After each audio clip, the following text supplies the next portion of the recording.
Hello, मैं Sudhir sir आप सभी को दिल से अपने चैनल पर स्वागत करते हैं। आज हम आपको जो बताएंगे वो रसायन शास्त्र का पहला चैप्टर का जितना भी क्वेश्चन है सबको आपको हम पहले कॉन्सेप्ट से समझाएंगे, क्वेश्चन को समझाएंगे। क्योंकि क्वेश्चन अगर आपको समझ में आ जाएगा तो उत्तर लिखने में आपको कोई दिक्कत नहीं होगा। इसलिए क्वेश्चन को समझिए। सबसे पहला देखिए क्या कह रहा है क्वेश्चन कि लोहे की वस्तु को हम पेंट क्यों करते हैं। लोहे की वस्तु को हम लोग पेंट क्यों करते हैं। तो पेंट करने का क्या सबसे बड़ा कारण क्या है कि पेंट जब करते हैं तो उस वस्तु में बाहर बाहर का जो वातावरण से जो उसमें जंग लगता है उसको वो रोकता है। उससे मतलब आर्द्र वायु से, नमी वायु से उसको संपर्क में आने से के लिए नहीं देता है। वही कार्य है पेंट करने से लोहे की पदार्थ का ऊपरी भाग छुप जाता है ना। ऊपरी भाग क्या होता है, छुप जाता है। वह वायु के साथ सीधे संपर्क में नहीं आता है, सीधे संपर्क में नहीं आता है, जिसके कारण उसमें जंग नहीं लगता है। जंग क्या लगता है, जंग नहीं लगता है। इसलिए वस्तु को पेंट करते हैं हम लोग जंग को बचाने से। जंग पेंट करते हैं ताकि लोहे की वस्तु में जंग ना लगे। समझ गए, समझ गए। चलिए दूसरा क्वेश्चन आ जाइए। दूसरा क्वेश्चन आपके स्क्रीन पर है कि तेल एवं वसायुक्त खाद्य पदार्थों को नाइट्रोजन से प्रभावित क्यों किया जाता है ताकि वो बासी ना हो। नाइट्रोजन अगर नाइट्रोजन युक्त नहीं उस पदार्थ में नहीं के संपर्क में रखेगा तो वो क्या हो जाएगा, गलगला जाएगा, खराब हो जाएगा, जल्दी खराब हो जाएगा। तेल एवं वसायुक्त खाद्य पदार्थ को वायुरोधी बर्तनों में, जहां पर वायु की मात्रा ना जाए, वायु में ही ने जीवाणु विषाणु है उस पर बैठ के रहने से वो फदफदा जाएगा, उसको गला देता है ना। तो वायु रोधी बर्तनों में रखने से उपचयन की गति धीमा होता है, मतलब वो जो खराब होता है वो बहुत धीमा हो जाती है। तेल एवं वसायुक्त पदार्थों को नाइट्रोजन से भी इसलिए युक्त किया जाता है ताकि उसमें उपचयन ना हो, बासी ना हो, खराब ना हो। चलिए क्वेश्चन अगला है, कॉपर सल्फेट के विलयन में लोहे का एक टुकड़ा डालने पर विलयन का रंग क्यों बदल जाता है ना। तो जब लोहे की कील को कॉपर सल्फेट के विलयन में डुबोया जाता है तो वह रंग भूरे रंग का हो जाता है। लोहे कॉपर सल्फेट के घोल में से कॉपर को विस्थापित कर देता है। कौन सी करता है, कॉपर को विस्थापित कर देता है, निकाल देता है। इसे विस्थापित अभिक्रिया भी कहते हैं ना। विस्थापन अभिक्रिया का भी उदाहरण है। पहले एक बार पूरा सुन लीजिए, समझ लीजिए, उसके बाद लिखिए। टोटल क्वेश्चन को अपना मन से लिखिए। आप फिर जहां पर फंस रहे हैं फिर उसको देखिए, फिर लिखिए। अगर 2 से 3 बार सुन लिए और लिख लिए तो आपको बिल्कुल याद हो जाएगा। और सब महत्वपूर्ण क्वेश्चन बता रहे हैं। अगला क्वेश्चन है, उत्प्रेरक से आप क्या समझते हैं, है ना। उत्प्रेरक से आप क्या समझते हैं, वैसा पदार्थ जो स्वयं रासायनिक अभिक्रिया में भाग नहीं लेता है लेकिन प्रतिक्रिया के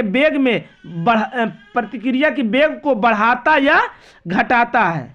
क्या करता है, बढ़ाता है या घटाता है ना, उसे उत्प्रेरक कहते हैं। उसको क्या कहते हैं, उत्प्रेरक कहते हैं। जैसे लोहे उत्प्रेरक की उपस्थिति में बेंजीन के हाइड्रोजन परमाणु के क्लोरीन परमाणु को प्रतिस्थापित करता है, जैसे यहां लिखा हुआ है, जैसे यहां पर है ना। ये क्या है, बेंजीन है और ये क्लोरीन है ना।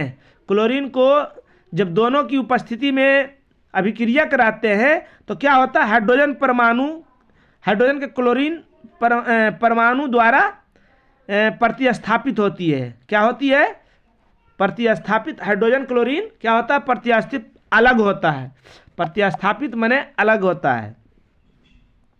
अगला क्वेश्चन कह रहा है कि वायु में जलने से पहले रिबन को साफ क्यों करते हैं। कोई चीज भी साफ करता है इसलिए ताकि उसके ऊपर जो है एक परत जम जाता है जो वो अच्छी तरह से काम नहीं करता है ना। यदि मैग्नीशियम रिबन को नम वायु के संपर्क में रहता है तो उसे सफेद रंग का मैग्नीशियम ऑक्साइड की परत जम जाती है ना, परत जम जाती है। यह परत मैग्नीशियम के जलने में अवरोध पैदा करती है, इसलिए मैग्नीशियम रिबिन को पहले रिबिन से साफ कर देते हैं। साफ करने से वो अवरोध पैदा नहीं करता, रोकता नहीं है।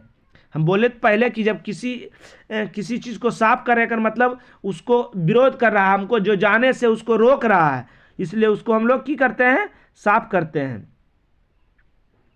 अगला क्वेश्चन है, ध्यान से देखिए, अगला क्वेश्चन है कि प्रतिस्थापन अभिक्रिया किसे कहते हैं। पहले इसका जितना भी अभिक्रिया है, मेरा वीडियो बना हुआ टोटल रासायनिक अभिक्रिया को हम लॉजिक से बता दिए हैं, अभी भी बता रहे हैं, ध्यान से सुनिए। प्रतिस्थापित माने अलग करना, विस्थापित माने अलग होता है, अलग करना। किसी भी तत्व को हम लोग क्या करते हैं, किसी भी धातु को एक मिश्र मतलब मिला हुआ मिश्र धातु को, एक धातु को स्थापित करना, विस्थापित करना, अलग करना, उसी को की कहेंगे हम लोग प्रतिस्थापन अभिक्रिया। वह रासायनिक अभिक्रिया जिसमें अधिक क्रियाशील धातु अपने से कम क्रियाशील धातु को यौगिक, ये जैसे एक से अधिक तत्व मिल रहा है तो वो क्या है, यौगिक है। यौगिक के विलयन या गलित अवस्था में विस्थापित कर देता है। एक तत्व को, एक धातु को क्या करता है, विस्थापित कर देता है, उसे प्रतिस्थापन अभिक्रिया कहते हैं। यहाँ जैसे बता दिए थे, इस रासायनिक अभिक्रिया में लोहा जो कि अधिक अभिक्रियाशील है, कॉपर की अपेक्षा उसे विस्थापित कर देता है। कॉपर को क्या करता है, विस्थापित कर दिया, प्रतिस्थापित कर दिया, अलग कर दिया। अगला क्वेश्चन है, ध्यान से देखिए, आ जाइए। अगला क्वेश्चन आपके स्क्रीन पर है, वियोजन। वियोजन बोलो या कह सकते हैं, वियोजन के मतलब टूटना हुआ, संयोजन के मतलब जुटना, वियोजन के मतलब टूटना, और विस्थापित के मतलब एक तत्व या एक धातु को अलग करना। समझ गए तीनों का अर्थ। तो वियोजन के मतलब क्या होता है, टूटना, है ना, अपघटन भी कहते हैं इसको, टूट जाता है। वियोजन अभिक्रिया जब एक बड़ा यौगिक टूटकर दो अलग अलग दो भागों में यौगिक में बदल जाता है, उसे वियोजन अभिक्रिया कहते हैं। जैसे ये एक बड़ा यौगिक है, दो भाग में टूट गया, ये क्या हो गया, वियोजन। क्या बोले, वैसा रासायनिक अभिक्रिया जो एक बड़ा यौगिक टूटकर दो या दो से अधिक यौगिकों में बढ़ जाता है, बदल जाता है, परिणत हो जाता है, उसे वैसी अभिक्रिया को वियोजन अभिक्रिया कहते हैं। समझ गए। अगला आ जाइए, संतुलित। अगला कुछ है संतुलित रासायनिक समीकरण। क्या है, रासायनिक समीकरण के दो संतुलित करना क्यों आवश्यक है ना, संतुलित करना क्यों आवश्यक है। संतुलित माने बराबर होता है, संतुलित माने बराबर होता है। तो जब सोचिए आप बराबर नहीं करेंगे तो वो एक अगर जिस तरफ ज़्यादा रहेगा और जिस तरफ कम रहेगा तो कम वाला उथल पुथल ज़्यादा करेगा, है ना। तो इसलिए किसी चीज़ को इधर उधर ना होने के लिए, या मतलब अलग ना हो, हटे ना, लड़ाई झगड़ा ना करे, तो उसके लिए क्या करते हैं, संतुलित करते हैं। संतुलित रासायनिक समीकरण वह है जिसमें अभिकारक और उत्पाद, अभिकारक जो रासायनिक अभिक्रिया में भाग लेता है उसको अभिकारक, और जो बन जाता है, जो बनता है ना, नया चीज बनता है, उसको प्रतिफल कहते हैं या उत्पाद कहते हैं, है ना। तो तीर के बायां साइड अभिकारक होता है, दायां साइड उत्पाद प्रतिफल होता है। ठीक, समझ गए हमारी बात। तो क्या बोले हम, संतुलित रासायनिक समीकरण हुआ है जिसमें अभिकारक और उत्पाद जो भाग ले रहा है, जो नया बन रहा है, में विभिन्न तत्वों के परमाणुओं की संख्या समान होती है। दोनों की क्या होता है, दोनों तरफ समान रहेगा, तो उसको क्या कहेंगे, संतुलित रासायनिक समीकरण। क्या कहेंगे, संतुलित रासायनिक समीकरण। रासायनिक अभिक्रिया में द्रव्यमान के संरक्षण के नियम को संतुलित करने के लिए रासायनिक समीकरण को संतुलित करना होना चाहिए। क्या बोले, रासायनिक अभिक्रियाओं में द्रव्यमान के संरक्षण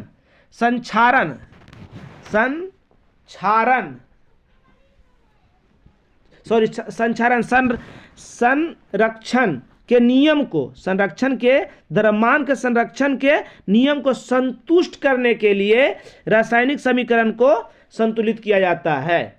समझ गए? आगे आ जाइए। आगे क्या है?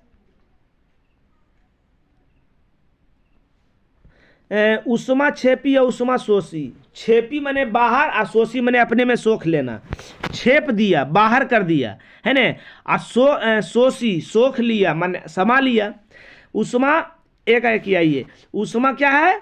ऊष्माक्षेपी अभिक्रिया ऐसी अभिक्रिया है जिसमें ऊष्मा निकलती है, बाहर निकल रही है, उसे ऊष्मा क्षेपी अभिक्रिया कहते हैं। मीथेन दहन की अभिक्रिया ऊष्माक्षेपी अभिक्रिया है। देखिए इसमें बाहर निकल रहा कि नहीं ऊर्जा, कितना? 880.4 किलो जूल मोल जो है ये क्या हो रहा है? बाहर निकल रहा है। क्या निकल रहा है? बाहर निकल रहा है। समझ रहे हैं ना? चलिए आगे। उसके बाद क्या है? ऊष्मा शोषी वैसी अभिक्रिया जो ऊष्मा अवशोषित कर लेता है, सोख लेता है, उसको ऊष्मा शोषी अभिक्रियाएं कहते हैं। जैसे बेरियम ऑक्साइड डाई ऑक्साइड तथा अमोनियम साइनेट की अभिक्रिया होती है ना। इसमें देखिए क्या कह रहा है, उसमें कहाँ था? यहाँ बाहर निकल रहा था, और इसमें कहाँ है? इसमें कहाँ है? मतलब अपने में समा लिया, कहीं पर है। इसमें अपने में क्या हुआ? समा लिया। इसमें क्या हुआ? अपने में समा लिया, सोख लिया, पता नहीं चला। या अगर ये बाहर नहीं निकलकर ये कहीं अंदर में ही एडजस्ट रहता, अंदर में ही रहता, तो उसको समझ जाएंगे कि वो सोख लिया, अंदर में अपने में समा लिया है। समझ रहे हैं ना? चलिए आगे आ जाइए। आगे क्या है कि अवक्षेपण अभिक्रिया क्या है, ऐसे आप क्या समझते हैं? अवक्षेपण के मतलब क्या हुआ कि किसी एक को अवक्षेप कर देना। मतलब जैसे पानी में कोई चीज़ डालने के बाद या तो ऊपर आ जाए या तो नीचे बैठ जाए, उसी को अवक्षेपण कहेंगे, है ना। उसको क्या कहते हैं? अवक्षेपण कहते हैं।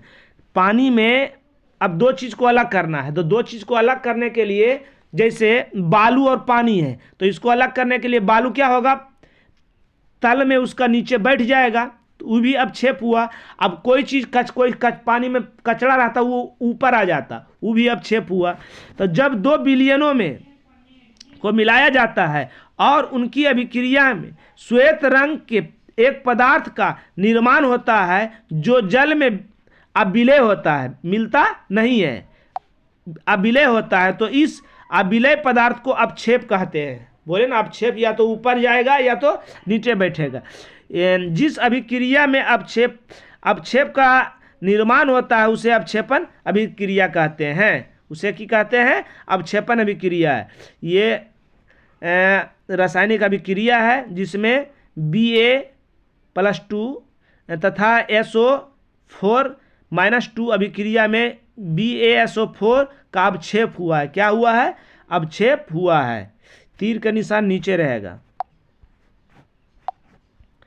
आगे अगला क्वेश्चन है,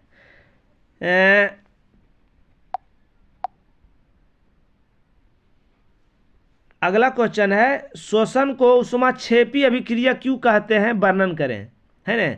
श्वसन माने सांस लेना। कोई भी जीवित रहने के लिए ऊर्जा की ज़रूरत होती है, भोजन की ज़रूरत होती है ना। हमें जीवित रहने के लिए ऊर्जा चाहिए। यह ऊर्जा हमें भोजन से मिलती है जिसे हम खाते हैं। पाचन के दौरान भोजन सरल पदार्थों में टूट जाता है। उदाहरण के लिए चावल, आलू तथा ब्रेड में कार्बोहाइड्रेट, सबसे ज़्यादा कार्बोहाइड्रेट चावल में होती है, कार्बोहाइड्रेट होता है। ये कार्बोहाइड्रेट टूटकर ग्लूकोज बदल जाता है। ग्लूकोज हमारे शरीर की कोशिकाओं में ऑक्सीजन से संयोग करते हैं और ऊर्जा प्रदान करते हैं। इस अभिक्रिया का विशेष नाम श्वसन है। क्या नाम है इसका? विशेष नाम श्वसन है। प्रकाश रासायनिक अभिक्रिया में भी ग्लूकोज इसका उदाहरण है ना। ये ग्लूकोज है, इसमें ऑक्सीजन का संयोग किए तो कार्बन डाइऑक्साइड निकल गया और जल, जल और ऊर्जा, ऊर्जा प्राप्त हुआ है ना, शरीर में ऊर्जा प्राप्त हुआ। ग्लूकोज चूंकि श्वसन अभिक्रिया में ऊष्मा निकलती है, अतः श्वसन अभिक्रिया में ऊष्मा क्षेपी अभिक्रिया है, ऊष्मा क्षेपी अभिक्रिया है।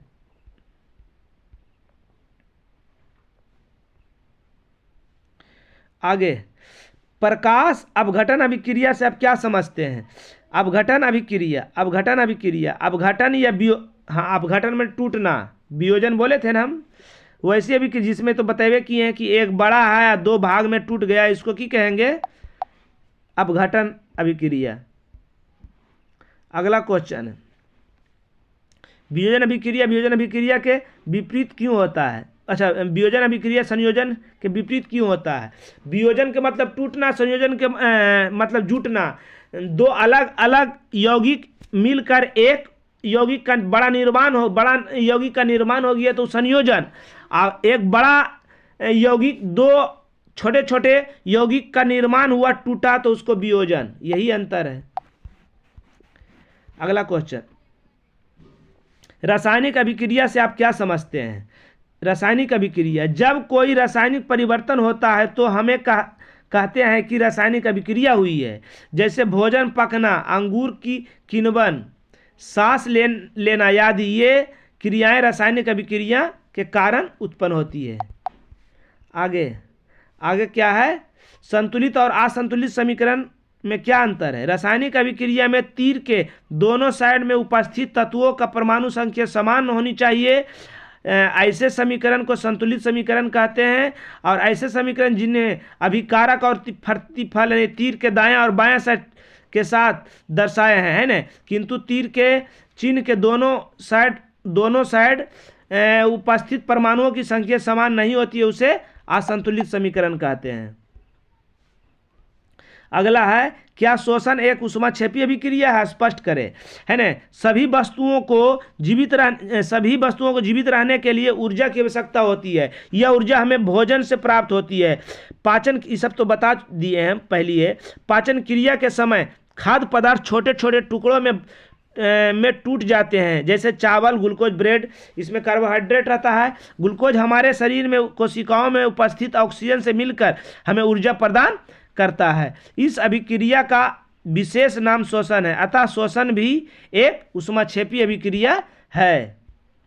अगला क्वेश्चन है, संक्षारण से आप क्या समझते हैं? क्या दैनिक जीवन में इनके प्रभावों को देख सकते हैं? संक्षारण के मतलब कि संक्षारित होना, हमसे छोटा छोटा मतलब कुछ कारण हमसे, जैसे दांत का संक्षारण, दांत टूटता, झरता है, झरना होता है। संक्षारण के मतलब झरना। लोहे के वस्तु में जब जंग लगता है तो लोहा क्या होता है? झरता है। आप जानते हैं कि लोहे की बनी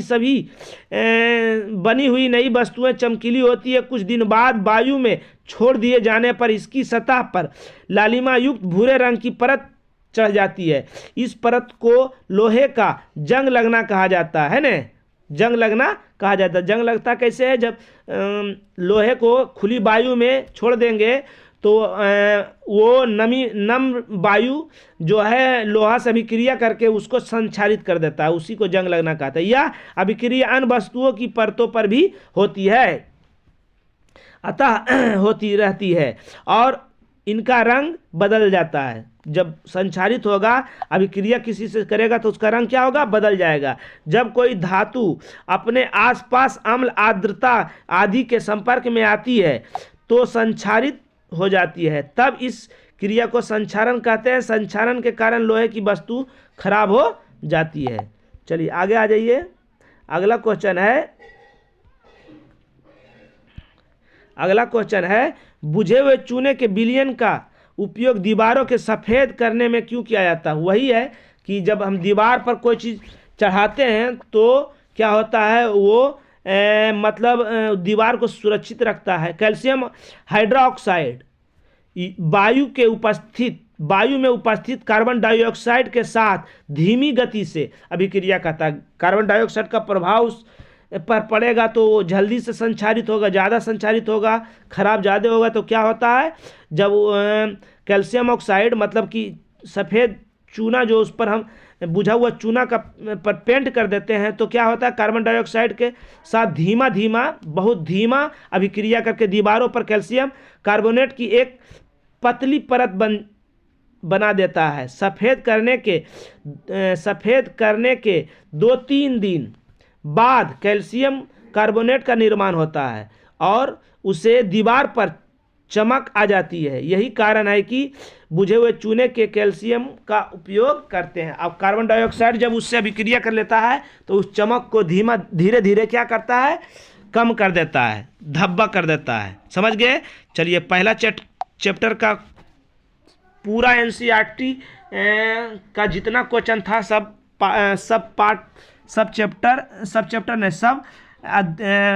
पेज से जो भी क्वेश्चन बन रहा था हम बना के आपके सामने लाएं। आपको अच्छा लगा या ना लगा हमें कमेंट बॉक्स पर ज़रूर लिखें और अपने दोस्त को भी शेयर करें। जय हिंद, जय भारत।